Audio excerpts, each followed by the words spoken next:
Este es el prólogo. Cuando por una tormenta o por cualquier otra desgracia que el cielo envía se pierde una cosecha entera, nos parece bien que, incluso en pequeños setos o arbustos que están en el camino, se haya salvado un pequeño lugar y hayan permanecido de pie algunas espigas. Si el sol luce otra vez de forma favorable, crecen solitarias y sin necesidad de cuidados. Ninguna hoz prematura las ciega para los grandes graneros, pero al final del verano, cuando las espigas han madurado totalmente, llegan pobres manos que las buscan y colocando espiga sobre espiga, atadas cuidadosamente y mucho más apreciadas que gavillas enteras, las llevan a casa y durante todo el invierno sirven de alimento y quizás de única semilla para el futuro. Lo mismo nos ha pasado a nosotros cuando hemos visto cómo de todo aquello que ha florecido en épocas tempranas no ha quedado nada, incluso casi se ha perdido hasta su recuerdo, como entre el pueblo las canciones, leyendas y estos inocentes cuentos hogareños. Los asientos al lado de la chimenea, el lar de la cocina, las escaleras del desván, cuando todavía se celebraban los días de fiesta, los pastos y los bosques en calma y sobre todo la fantasía no turbada, han sido los setos que los han puesto a salvo y que los han transmitido de una época a otra. Quizás era este justamente el momento de coleccionar estos cuentos, ya que los que debían custodiarlos son cada vez más raros. Sin lugar a dudas, quienes todavía los conocen saben por lo general muchos, porque los hombres se les mueren a los cuentos, pero no así los cuentos a los hombres. Pero la costumbre va desapareciendo poco a poco, como todos los asientos recónditos en las casas y jardines, que se perpetuaban desde el abuelo hasta el nieto, evitando el constante cambio de una pomposidad hueca que se parece a la risa con la que se habla de estos cuentos hogareños, que parece elegante y sin embargo cuesta bien poco. Allí donde todavía los hay, perviven de esa manera sin pensar si son buenos o malos, poéticos o de mal gusto para gente juiciosa. Se los conoce y se los ama porque precisamente así han sido recibidos y producen alegría sin tener un motivo expreso para ella. Así de maravillosa es la costumbre viva, y si algo tiene de común la poesía con todo lo eterno, es sin duda este hecho de sentirnos atraídos por ella frente a cualquier otro tipo de voluntad. Fácilmente se podrá apreciar que estos cuentos solo han prendido allí donde hay una viva sensibilidad para la poesía o para la fantasía, no apagada por las equivocaciones de la vida. En este sentido, no queremos alabar aquí estos cuentos o defenderlos de una opinión totalmente contraria. Su simple existencia es suficiente para protegerlos. Todo lo que posee variedad y ha sido repetidamente causa de placer, ha emocionado o enseñado, lleva en sí su necesidad y ha venido precisamente de las fuentes eternas que actúan como el rocío sobre la vida, y aunque solo quede una gota conservada en una hoja, relucirá en las primeras horas de la aurora. Por ello, precisamente aquella pureza invade interiormente estas poesías, y por ella nos parecen los niños tan maravillosos y dichosos. Todos tienen los mismos ojos blanco azulados y sin mácula, que ya no pueden hacerse más grandes, mientras que sus otros miembros son tiernos y débiles, y todavía torpones para el trabajo en la tierra. Este es el mundo por el que, con esta colección, no solo hemos querido prestarle un servicio a la historia de la poesía y de la mitología, sino que, al mismo tiempo, era nuestra intención que la poesía misma que hay en ella surtiera efecto y divirtiera a quien pudiera divertir, es decir, que también sirviera como libro didáctico. No buscamos para éste la pureza que se logra a través de una eliminación temerosa de lo que tiene relación con ciertos estados y situaciones que suceden todos los días y que no pueden permanecer ocultos en forma alguna, y por lo que se cae en el error rápidamente de que lo que aparece en un libro también es real en la vida. Buscamos la pureza de una narración sincera, que no esconda reservadamente nada injusto.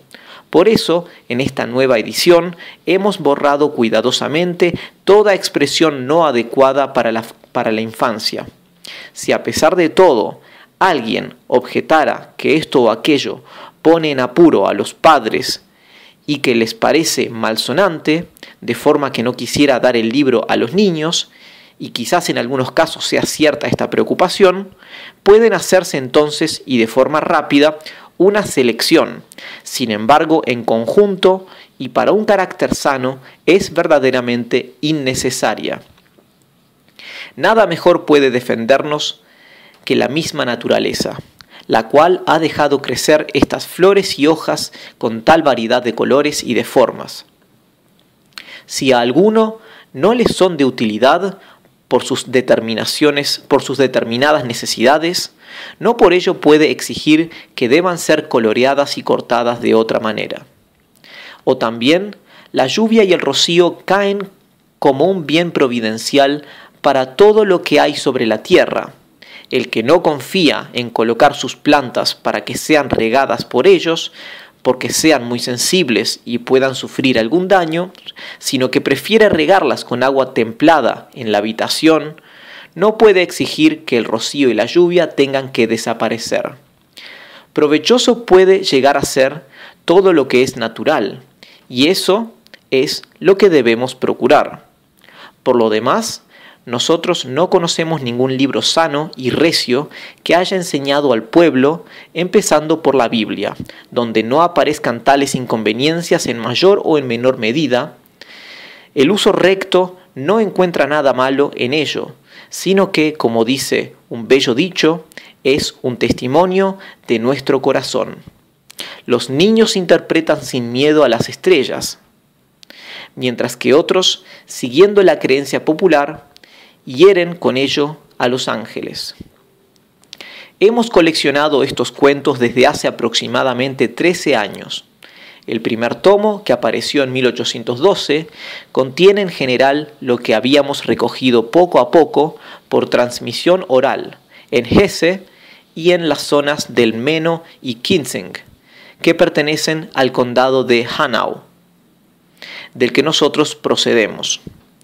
El segundo tomo se terminó en 1814 y se realizó con más rapidez, en parte porque el libro había conseguido por sí mismo amigos que lo apoyaron cuando vieron lo que era y cómo había sido pensado, y en parte porque nos acompañó la suerte, que parece una casualidad, pero que generalmente apoya a los coleccionistas trabajadores y perseverantes. Cuando se acostumbra uno a observarlos, se tropieza con ellos con más frecuencia de lo que se cree, y esto ocurre sobre todo con las costumbres, características, sentencias y bromas del pueblo. Los hermosos cuentos en bajo alemán de los principados de Münster y Paderborn los tenemos que agradecer a una especial bondad y amistad. Lo familiar del dialecto en su perfección interior se hace patente aquí de forma especialmente favorable. Allí, en las regiones tradicionalmente famosas de la libertad alemana, se han conservado en muchos lugares las leyendas y los cuentos como un entretenimiento casi habitual en los días de fiestas, y la zona es rica todavía en costumbres y canciones heredadas. Allí, donde la escritura no molesta con intromisiones de lo extraño, ni embota por empacho, en parte porque sirve de apoyo, porque no permite a la memoria ser negligente y sobre todo en pueblos cuya literatura es insignificante, la tradición suele mostrarse de forma más fuerte y pura como sustituta. Así parece haberla conservado la Baja Sajonia, más que otras regiones. ¿Qué colección más completa e internamente más rica hubiera sido posible en el siglo XV e incluso en el XVI, en la época de Hans Sachs o Fischart en Alemania. Una de esas felices casualidades tuvo lugar en el pueblo de Niederzwern, que está cerca de Kassel, donde conocimos a una campesina que nos narró la mayor parte y los más hermosos cuentos del tomo segundo. La señora Wiemann estaba todavía fuerte y tenía 50 y tantos años. Los rasgos de su cara tenían algo de firme, comprensivo y agradable, y tenía una mirada lúcida y penetrante. Ella había retenido concienzudamente en la memoria las antiguas leyendas y decía incluso que no todos tenían ese don y que algunos no podían retener nada de nada coherente. Al mismo tiempo narraba de forma mesurada, segura e indeciblemente vital, gozándose en ello, primero de forma libre y luego, cuando se quería, otra vez despacio, de manera que con alguna práctica se podía tomar al dictado. Algo se ha conservado literalmente de esta forma y no puede dejar de ser apreciado en su verdad. Los que creen por sistema que es fácil falsificar la tradición, que su conservación es descuidada y por consiguiente que es imposible una larga duración, deberían haber oído con qué exactitud se ajustaba a la narración. No cambiaba nunca nada al repetir y corregía su descuido en cuanto era consciente de él, incluso en la mitad de la narración. La fidelidad de lo transmitido en las personas que permanecen fieles a un mismo tipo de vida es mucho más fuerte de lo que nosotros creemos, dados como somos al cambio. Por eso, precisamente, lo conservado con tanta sencillez tiene una cierta proximidad persuasiva y una habilidad interna que a otras cosas, externamente más brillantes, no les es fácil conseguir.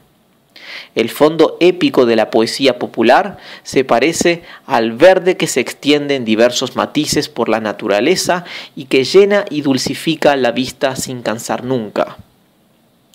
Conseguimos además de los cuentos del segundo tomo suficientes adiciones al primero y mejores narraciones, muchas transmitidas allí, procedentes de fuentes parecidas. Hesse tiene la ventaja de ser un país montañoso, situado lejos de las rutas principales y que ante todo se ocupa de la agricultura, lo que hace que pueda conservar mejor sus viejas tradiciones y costumbres. De esta manera, en esa región, que fue la verdadera residencia de los catos, se ha conservado una cierta seriedad, un carácter sano, trabajador y valiente, que no dejará de ser tenido en cuenta por la historia. Todo esto hace que la escasez de comodidades y de delicadeza que se observa en otras regiones, como cuando se viene de Sajonia, se considere más bien como una ventaja. Además se siente también que las zonas más rudas, pero a menudo enormemente bellas, así como una cierta severidad y pobreza en la forma de vida, se integran en todo al conjunto. De entre todos los pueblos de nuestra patria, se puede considerar a los habitantes de Hesse como los que mejor han conservado, igual que las mansiones antiguas, las particularidades de su carácter a través de los cambios del tiempo.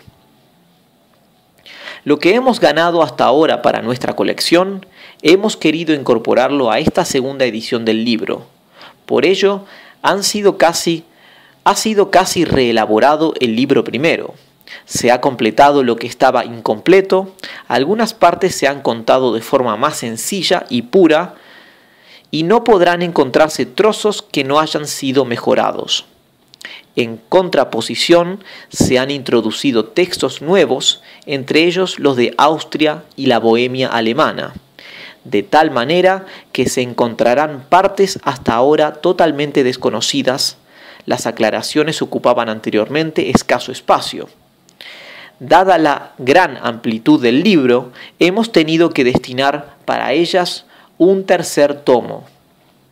Por esto ha sido posible no solo comunicarlo no solo comunicar lo que antes habíamos tenido que dejar de lado, aún a nuestro pesar, sino también incluir textos cuyo sitio está aquí y que, como esperamos, harán ver con más claridad el valor científico de estas transmisiones. En lo que se refiere a la forma de hacer esta colección, lo que más nos ha importado en primer lugar ha sido la fidelidad y verdad. No hemos añadido nada de nuestra cosecha. No hemos embellecido ninguna circunstancia o rasgo de la leyenda, sino que hemos reproducido su contenido tal y como lo hemos recibido. Naturalmente es obvio que la expresión y realización de los detalles procede de nosotros, pero hemos intentado mantener las particularidades observadas para dejar a la colección también en este aspecto la variedad de la naturaleza. Todo el que se haya ocupado de un trabajo semejante comprenderá, por lo demás, que aquí no puede tenerse en cuenta una interpretación descuidada y desatenta.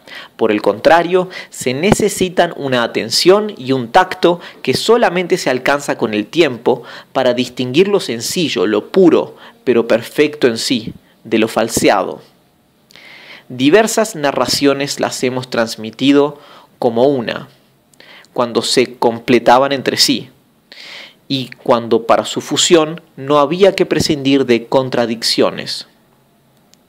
Cuando diferían la una de la otra, teniendo cada una por lo general sus propios rasgos, hemos dado preferencia a la mejor y las otras las hemos reservado para las anotaciones. Estas diferencias nos parecen más notables que las simples alteraciones o deformaciones de un original existente anteriormente, ya que solo son intentos de acercarse de forma distinta a algo existente solo en la inteligencia y que es inagotable. Repeticiones de frases aisladas, rasgos e introducciones deben considerarse como líneas épicas y no de otro modo. Gustosamente hemos conservado un determinado dialecto. Si esto hubiera podido hacerse siempre, sin duda la narración hubiera ganado. Este es un caso en el que la estructura conseguida, la finura y el arte de la lengua carece de importancia, y se palpa que una lengua literaria refinada, por más hábil que sea en lo demás, aun siendo más diáfana y clara, es menos expresiva, ya que no se ajusta con la misma fuerza al meollo de lo que quiere decir. Lástima que el dialecto del Bajo Hesse, en las cercanías de Kassel, en las zonas fronterizas del cantón franconio de Hesse, sea una mezcla indefinida y mal comprendida del bajo sajón y del alto alemán. En este sentido, no hay que sepamos ninguna colección de cuentos en Alemania. Entre los transmitidos, o bien se conservaron algunos de forma casual, o se los consideraba como material bruto para crear, a partir de ellos, narraciones más largas. Nos rebelamos con toda franqueza contra tales reelaboraciones. Es indudable que en todo sentimiento vital para la poesía subyace una formación y perfeccionamiento poético, sin el cual la transmisión sería algo estéril y muerto, pero precisamente por eso cada región narra según su propia idiosincrasia y cada boca de forma distinta. Hay una gran diferencia entre esa semi-inconsciente sencillez, parecida al crear tranquilo de las plantas y alimentada por el manantial inmediato de la vida, y los cambios conscientes arbitrariamente realizados que aún estando bien hechos no podemos permitir. En este caso lo que predomina es la opinión del poeta, la cual depende de su formación, mientras que en la otra perfección natural impera individualmente el espíritu de los pueblos, que no permite caprichos. Si se priva a estas transmisiones del carácter científico, es decir, si aceptamos que debe conservarse en ellas las ideas y estructuras de tiempos remotos, es obvio que tales valores se destruyen en ese tipo de reelaboraciones. Tampoco la poesía gana nada con ellas, pues ¿dónde habita la poesía sino en el alma, donde de hecho refresca y reanima, calienta y fortalece? Pues bien, cada reelaboración de estas leyendas les roba su inocencia y pureza sin ostentación, arrancándolas del círculo al que pertenecen, y donde siempre se las desea de forma no excesiva. Puede ocurrir que en el mejor de los casos se dé a cambio finura, ingenio y especialmente humor, que la comicidad de la época aporta consigo, además de un cierto colorido del sentimiento, que no le resulta difícil ofrecer a una cultura alimentada por la poesía de todos los pueblos.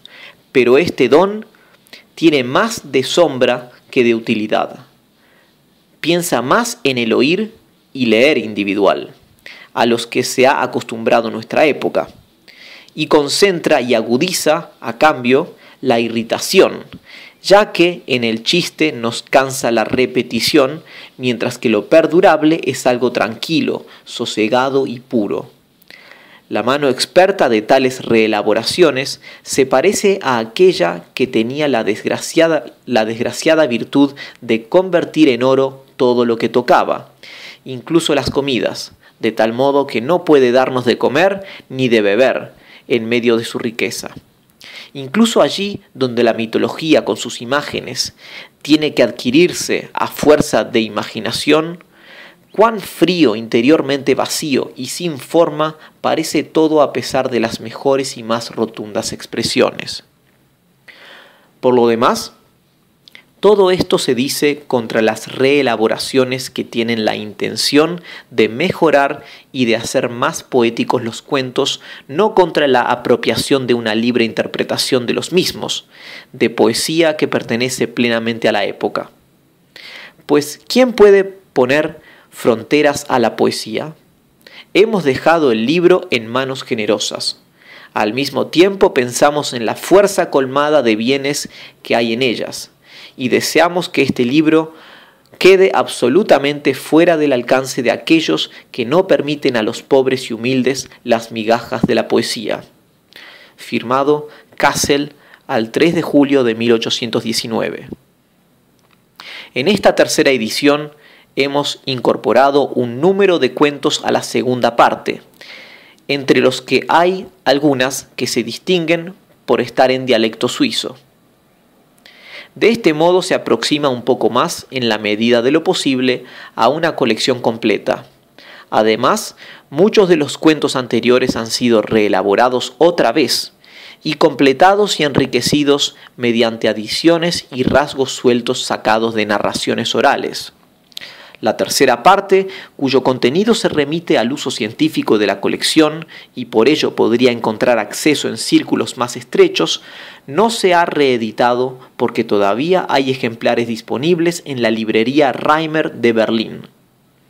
En consecuencia, la tercera parte aparecerá como obra independiente, en la cual tendrán cabida las introducciones preliminares de la edición anterior sobre la esencia de los cuentos y de las costumbres de los niños. La fiel interpretación de la tradición, la expresión no afectada y, aunque suene a inmodesto, la riqueza y variedad de la colección, le han conseguido una aceptación permanente en el extranjero.